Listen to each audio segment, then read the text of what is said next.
Prisons are usually challenging places meant for punishment, right?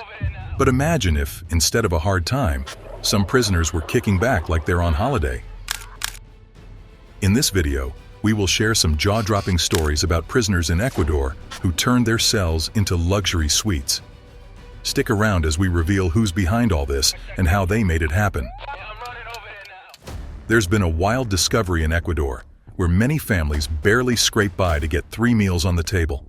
Can you believe some prisoners were living it up with fancy stuff like a self-made swimming pool in the prison yard?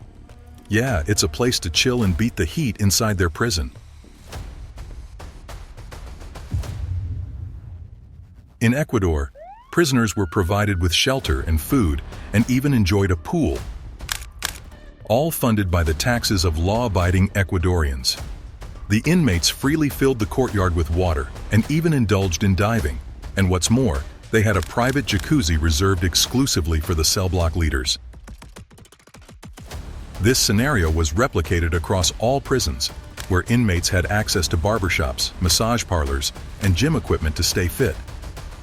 The prisons were akin to luxury hotels, complete with double beds, recessed lighting, televisions, and even a nightclub equipped with LED lights where alcoholic beverages were sold as if it were a corner store. The jails were stocked with all sorts of products and drinks. Just look at the incredible number of bottles they stored in their cells, a complete liquor store at their disposal. And hold on, it gets crazier. The guards found a nightclub inside the prison that could give your local hangout spot a run for its money. We're talking about a cell decked out with color-changing LED lights, setting the mood for the inmates. They turned their cell into a party spot where guys could hang out with female visitors or escorts. Can you even imagine that in the US justice system? A nightclub with pulsating music to forget their worries? Well, this wasn't enough comfort for the prisoners, cause further inspection revealed jacuzzis where the prisoners could take luxury baths. A luxury bath, nightclubs and swimming pools? These guys were being rewarded for their crimes. But there's more to this wild story. Picture this. The prisoners' cells aren't just cells. They're more like rooms in a fancy hotel. We're talking double beds, TVs for those lazy afternoons. And get this, there's even a shop selling booze right inside the prison. Can you believe they turned a corner of the jail into a mini-mart for alcohol and illicit drugs? And we're not just talking about a few hidden bottles here and there. These guys' stash could easily stock up 3 big liquor stores on the outside. But that's not where it stops. Life in this place has become so chill that some inmates are even hosting visitors from the outside, just like they're at some twisted, locked-up bed and breakfast. The amount of luxury the prisoners enjoy extends beyond the normal levels of comfort. The prisoners also have access to television antennas, modems for internet access, and even a tilapia farm for fresh fish. You've got to be kidding. These guys literally eat grilled fish for breakfast. What happened to the soup bowls and the small portions of beans prisoners often eat on TV shows? Is prison life the same as it used to be? Do we still have a structured legal system? Such amenities starkly contrast to the poor conditions endured by law-abiding citizens outside the prison walls. The recent renovations of prison cells by prisoners show a blatant disregard for authority. The raid conducted by Ecuadorian security forces unearthed a treasure trove of contraband, further revealing the extent of the illegal activities occurring within the prison's walls. Premium liquor bottles lined the shelves, alongside designer clothing and expensive watches.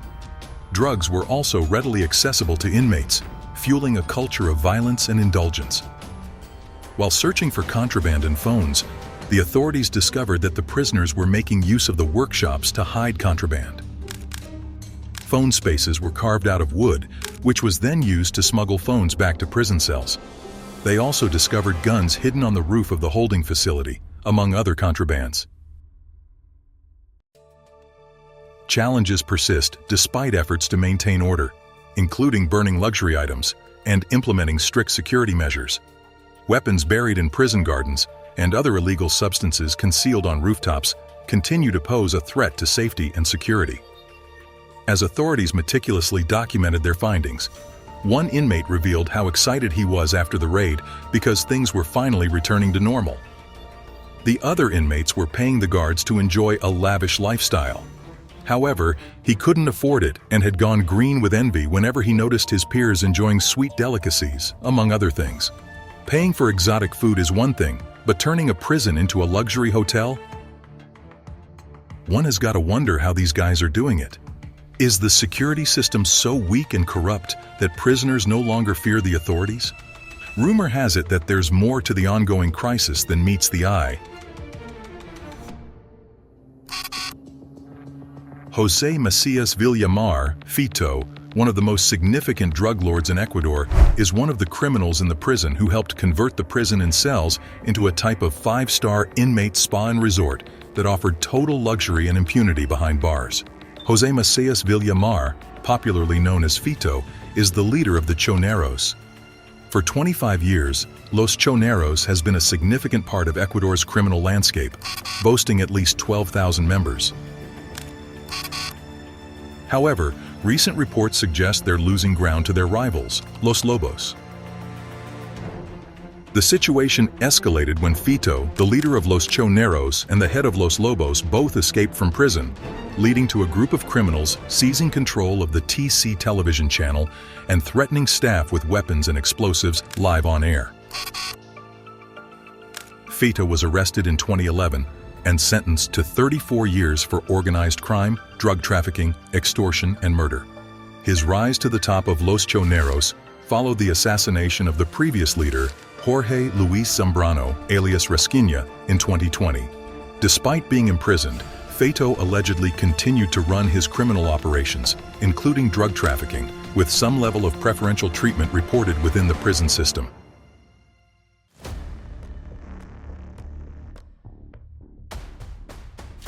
The assassination of José Luis Zambrano, Rasquiña, marked the beginning of a conflict within the criminal groups, leading to a refusal to accept the new leadership of Los Choneros under Fito and Junior Roldan, alias JR. This internal strife led to the fragmentation of Los Choneros into 4 subgroups: Los Choni Killers, Los Lobos, Los Pipos, and Los Tiguerones, none of which aligned with Fito and JR. They were involved in a power struggle that sparked violence in the nation's prisons, resulting in a series of massacres that claimed the lives of approximately 460 prisoners between 2021 and 2022. Fito appeared in a video announcing a peace pact. As law enforcement conducted operations in the Penitenciaria del Litoral, Fito held a mock press conference in the nearby Regional del Guayas jail to make his announcement.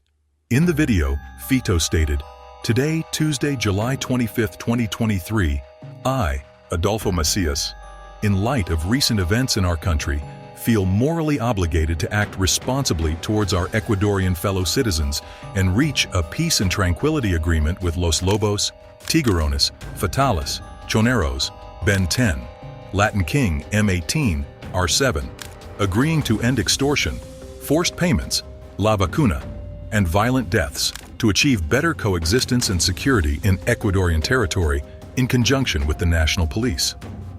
Following this announcement, 2 more videos were released, one by Los Tiguerones and another by Los Lobos, both groups accepting a ceasefire.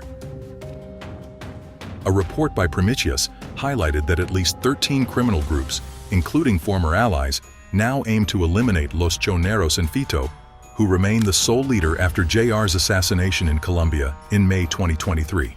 This has left Los Choneros vulnerable, with internal power struggles further complicating their operational funding and stability. While it seemed that Fito was serving time for his crimes, he was living a life of luxury within the prison walls, transforming his cell into a personal retreat.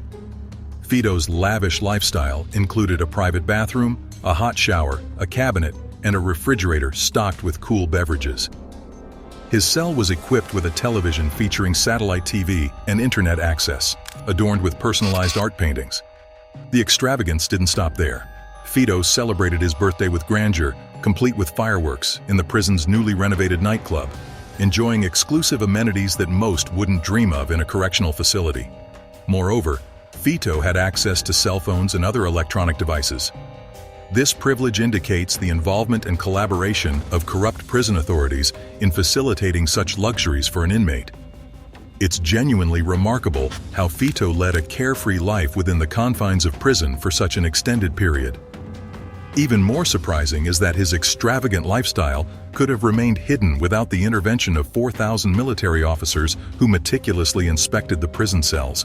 Imagine Fito transforming a detention center into a luxury haven, akin to what you'd see in a high-end magazine. And the guards, how audacious they must have been to accept bribes from inmates, looking the other way as inmates brought contraband and luxury items were smuggled in. The audacity of it all is simply astounding. After Villavicencio's murder, Fito was transferred to La Roca, a maximum security prison, but a judge annulled that order and ruled that he should be returned to the regional jail. On Sunday, January 8, 2024, he was to be transferred to a maximum security facility known as La Roca, also located in Guayaquil, as part of President Daniel Noboa's new penitentiary policy. But when the military personnel entered the prison, Fito was nowhere to be found. He had escaped. The last time Fito was seen in public was in September of 2023, days after the assassination of presidential candidate Fernando Villavicencio, who had denounced before his death that Macias was threatening him. In photographs distributed by the police, he was seen as obese, with long hair and a prominent beard. Before Fito's escape, President Noboa had announced that he would build 2 maximum security prisons similar to the one built by President Nayib Bukele in El Salvador for gang members.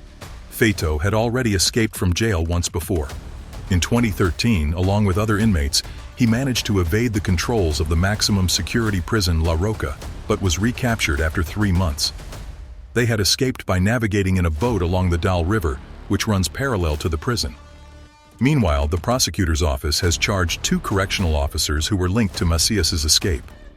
The government is offering a $100,000 reward for tips on Fito's whereabouts, hinting they need his interior decorating skills and 5-star cell suite expertise back behind bars. Thanks for coming along on this eye-opener about prisons worldwide, especially those plush ones in Ecuador where Fito lived it up. What do you think about all this? Drop your thoughts below. If you found this interesting, hit the like button and subscribe for deeper insights into true crime stories. I hope you have an awesome day. Thanks a lot for watching.